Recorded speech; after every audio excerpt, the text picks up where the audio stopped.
Dito madalas ako dumadahan. Itong merong area ng gulong na yan. Dito sa Roma. Ito po ay ang papasok na yan. Diyan ako madalas dumahan linggo-linggo. Kasi po meron akong sinasagawang Bible study dyan. Itong kalsadang ito, yung may gulong na yan. Ang negosyo po dito, yung truck na mga gulong po ang kanyang negosyo. Ano? Ayan.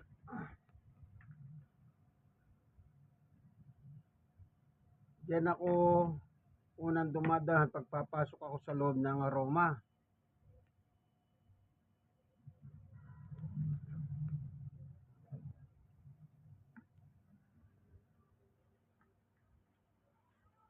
Yan, ang area na yan, yan ang una kong pinapasukan. Madalas kong dahanan. Ano po?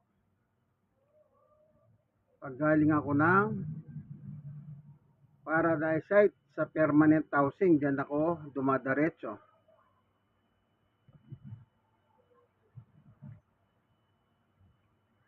Ayan ano. After ng sunog ito, ayan ano. Dito sa area na yan, maraming taong nakikita nyo dyan. Kada dumadahan po ako dyan, gabi. Lagi pong maraming tao dyan, nagkakasiyahan, nagkakantahan, yan. Yan dahan na yan. Ano po?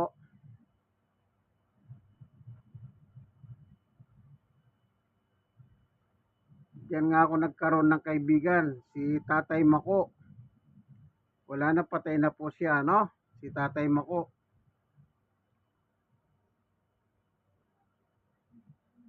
Naging kaibigan ko po, isa po sa leader dyan, sa isang mga barangay, ano dyan, yung building. Yung sa may party ng basketball court. Meron pong basketball court dyan eh. Siya nangangasiwa, yung matanda, no? Si Tatay Mako. Kung tawagin, taga Leyte po yun, sa Bisaya, sa Leyte, yan. Sa dinadahanan na yan, marami pong mga bata dyan, naglalaro pagkagabi. Ay yung helicopter, oh. Dadala ng ano, tubig, ayun, nagtapon ng tubig.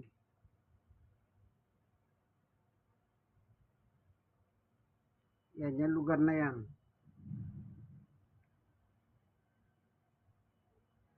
Yan ang parang boundary kasi may pader na dyan, yung kabila kalsada, then gasolinahan.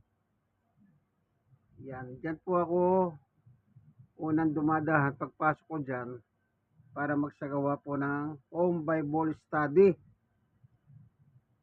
Dito sa lugar na yan, dyan ako dumadahan. Dito, yung portion na yan, dyan po maraming bata naglalaro dyan. Pagka dumadahan ako, lagi po may nagkakantahan, masaya.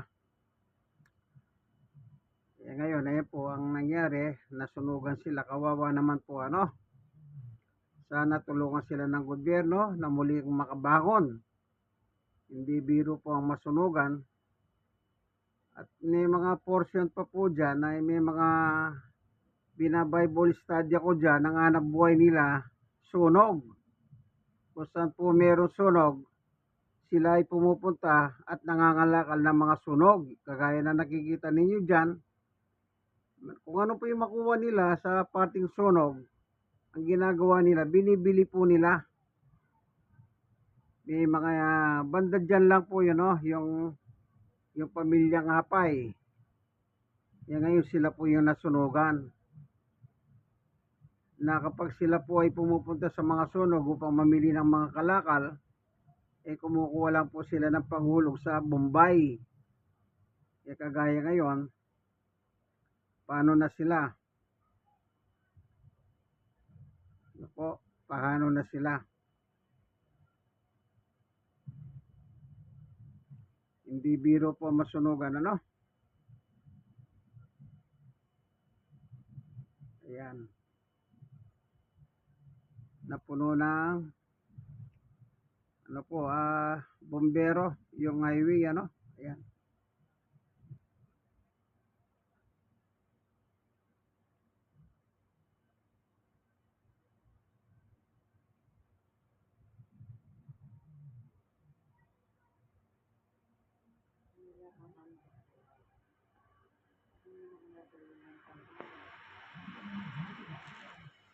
Ayan, makita nyo po yun, ano?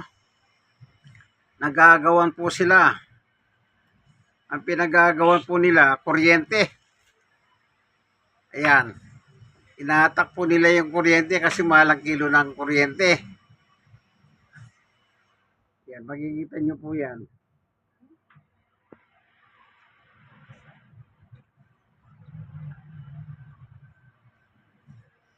Ano, yan. Makikita nyo po yan.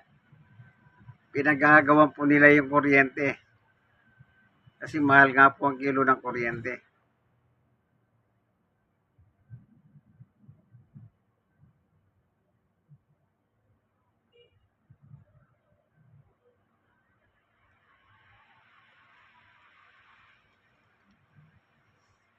Sana naman matulungan sila ng gobyerno na pagpatayuan ng bagong bahay yung mga nasunugan. Kawawa po sila, no?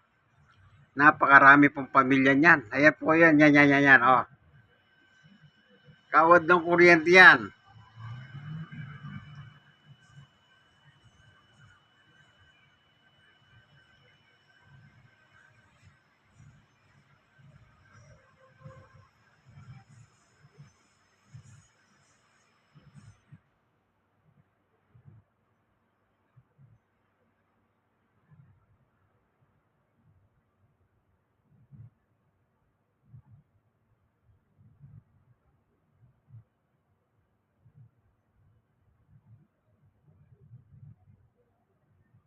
Yan. Tapos na po yung sunog dyan, ano? Yung nakikita ninyong yan.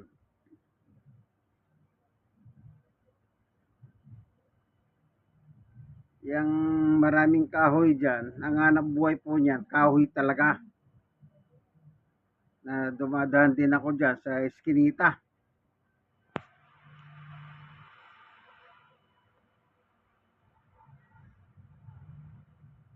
Ayan. Ito po yung dinadaanan ko madalas.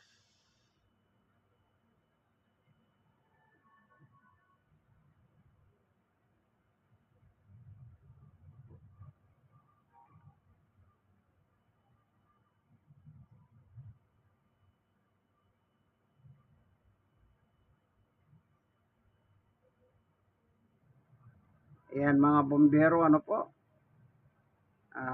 Pagod na rin sila. Ayan, tapos na po yung apoy dyan. Tapos na yung apoy. Ayan naman po yung palengke. Palengke yan. Yan. Diyan din po ako madalas dumadaan kumisan. Sa palengke, yan.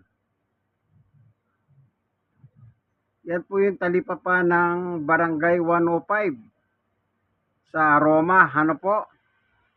Ang lugar pong yan, na Roma po yan. Iba po yung Apilan. Malayo pa po dyan yung Apilan. Doon po sa kabila naman yon. Dito yung portion na nakikita nyo pong yan, palengke. Ang tawag dyan, aroma. Ano po, iba yung aroma, iba yung Apilan. Pero magkadugtong lang po yon, ano? Pero iba po portion yon. Ito, aroma ito. Ito yung palengke o talipapa. Yan. Yan po yung bomber ng barangay 105. Ang dating chairman si Chito Reyes. Na ngayon ang chairman yung asawa niya si Lenny Reyes naman. Yan ano. Makikita ninyo ano. Itignan natin. Makapalang tao. Kasi gawa ng naharangan yung bombero at yung mga ibang tao. Kaya hindi na makalusot ano.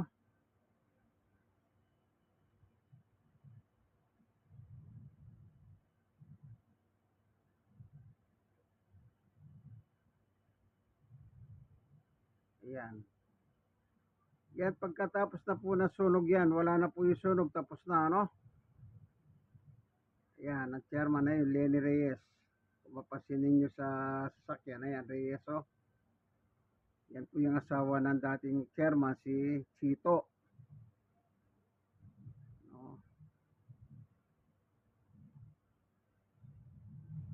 Ayan, makapal ang tao, nahihirapan po silang dumahan gawa ng yung bombero nasa kalagitnaan ng kalsada. Ano po? Ayan, yung kumukuha ng kawad ng kuryente, oh. Napasin nyo ba?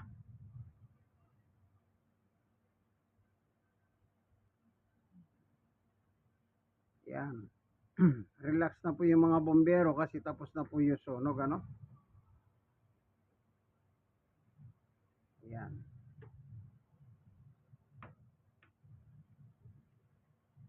Yan po yung mga nanonood. Ayan. Kumukuha ng mga kawad. Ayan, oh. Oh, yan.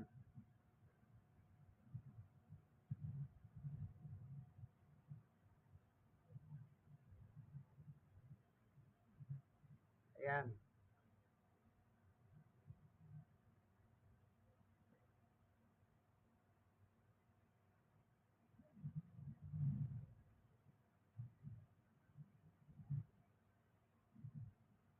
Ayan. Kawad ng kuryente.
Yan po, ano. Pinasunog, oh.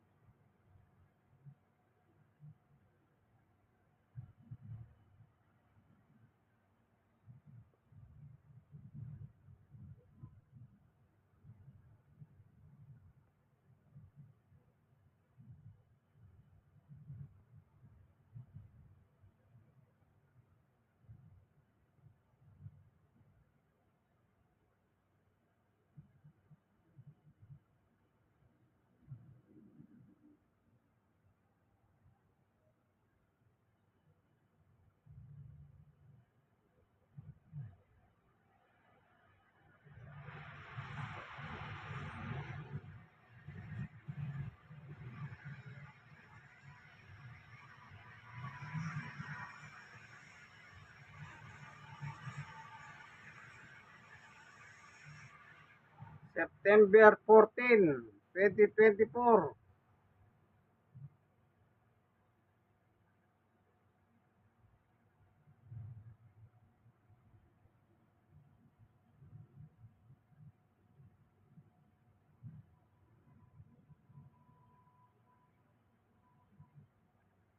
Yan. Diyan po ako pumapasok madalas. Yan, yan, yan, yan, yan. Daan po yan. Diyan ako nagsisimulan dumadahan. O, galing naman, no? Po yan. Dito pagkagabi, maraming bata naglalaro. Masaya, kantahan. Andahan na yan. Ito ngayon sila. Sana tulungan sila ng gobyerno ipagpagawa ng panibagong bahay dito, ano, yung maganda na. Kawawa naman sila. Hindi biro pa masunugan. Kasabihan nga, di bali makanakawa ka na, huwag ka lang masunugan. Ayan.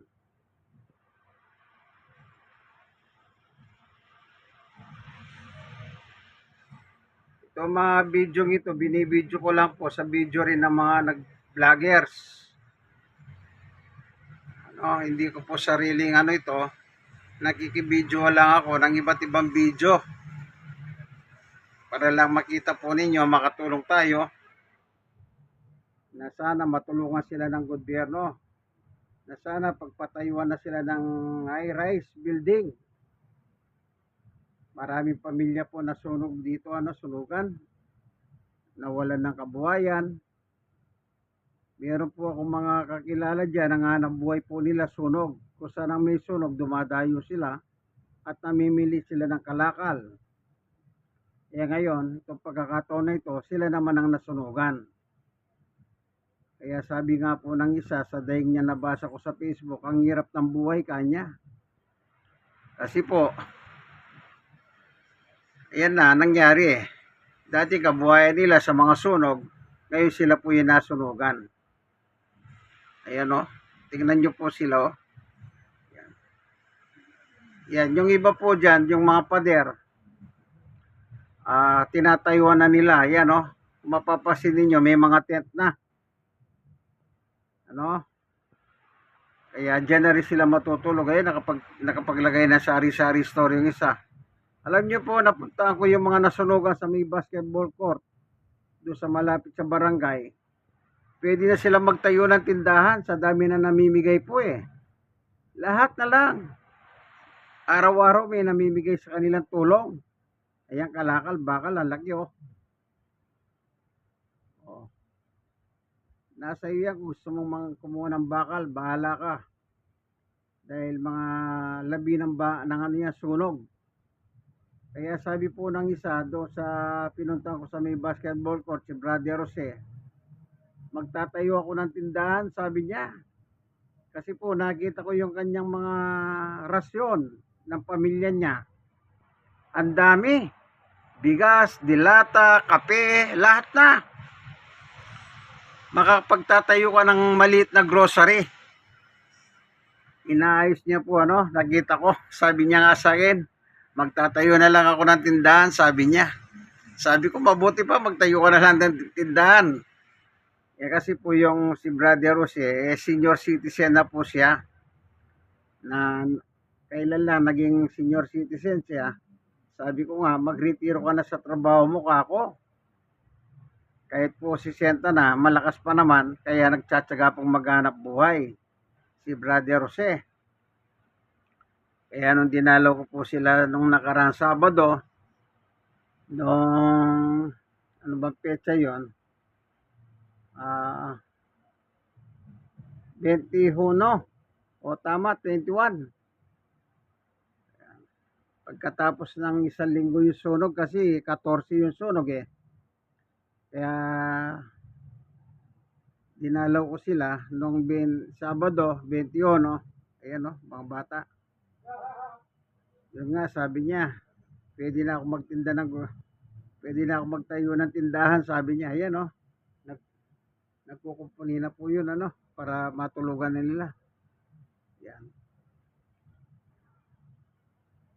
Ayan Kaya swerte yung mga may acetylene. Kapag meron kang acetylene, yung mga bakal na yan, kaya mong yan, ayan kalakal putulin yung mga lalaking bakal. Mas mabigat yun eh. Pag pinakilo mo, mabigat, malaki ang pera. Kaya lamang yan kung meron kang acetylene. Ito, dinadahanan ko rin po ito kapag gabi. Itong kahinan na ito, maraming kumakain dito pagkagabi. Dumadaan ako dito. Pagkatapos ko mag-Bible study po dyan, Yan.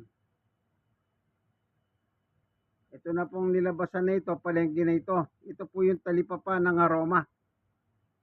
Yan. Ito po yung palengke o talipapa ng aroma.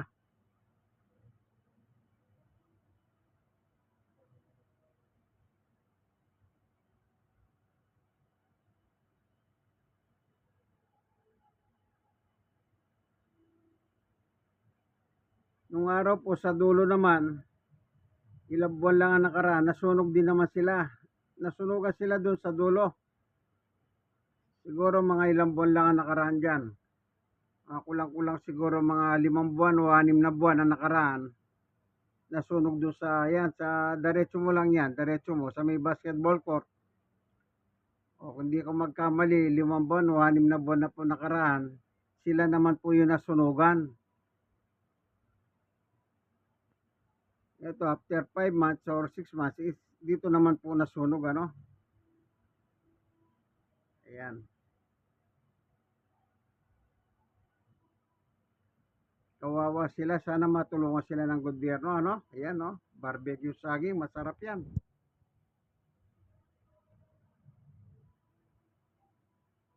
Ayan.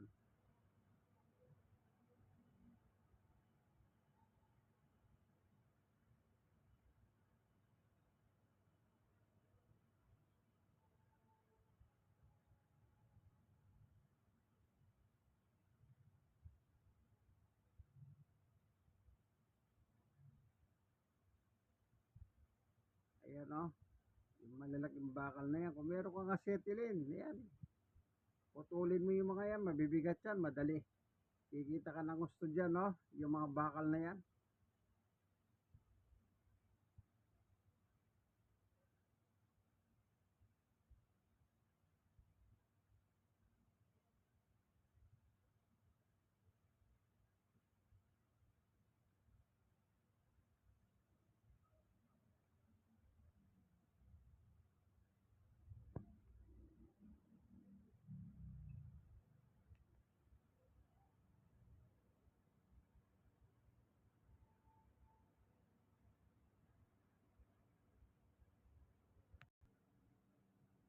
Ayun po ano, binidyo ko lang po yung mga video nakita ko sa YouTube para makatulong.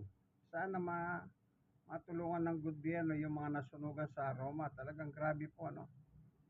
Ang dinanas nilang sunog. Hindi pangkaraniwan na sunog po yun. Ano? Nagkawa ng light material po yung tira ng mga tao ron. Ano? Kawawa naman sila. No? Kasi mga ilang taon din po akong nagba-Bible study sa lugar na yan. Siguro, kung di ako magkamali, may 5 taon na po ako nagba-Bible study dyan. Kaya, yung mga pinupuntahan ko po nung araw, sila po yung nasunugan talaga. Nawa naman po ako sa kanila.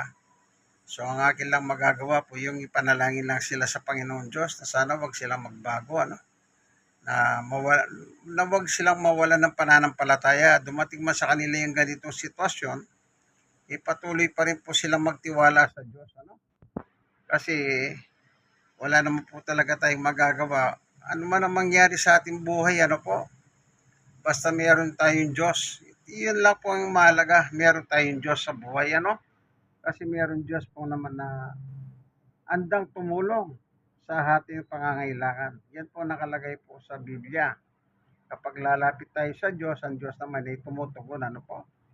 Subalit kung yung mga ibang tao po, pag ganito nangyayari sa kanila, dumarating ang iba't ibang mga pagsubok, kagaya ng sunog.